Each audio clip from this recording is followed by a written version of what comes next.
గంగమ్మ తల్లిని చూడాలంటే కోరిన కోర్కెలు తీరాలంటే తిరుపతి జాతర చూడాలో.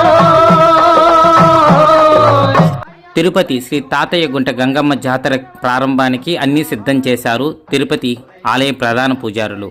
ఈనాటి ఉదయం అమ్మవారి కుడి స్తంభం అనగా దీనినే విశ్వరూప స్తంభమని చెబుతూ ఉంటారు. ఈ విశ్వరూప స్తంభానికి అభిషేకము, అలంకరణ, ఒడిబాలను సమర్పించి పూజాధికారులు నిర్వహించారు.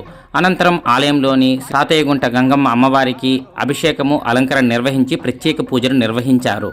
ఇక ఈనాటి సాయంత్రం తిరుపతి సమీపంలోని అనగా అమ్మవారి పుట్టిల్లైనటువంటి అవిలాల గ్రామం నుండి అమ్మవారికి ఈనాటి సాయంత్రం పసుపు కుంకుమ ఊరేగింపుగా ఆలయానికి తీసుకుని వచ్చి అమ్మవారికి సమర్పిస్తారు.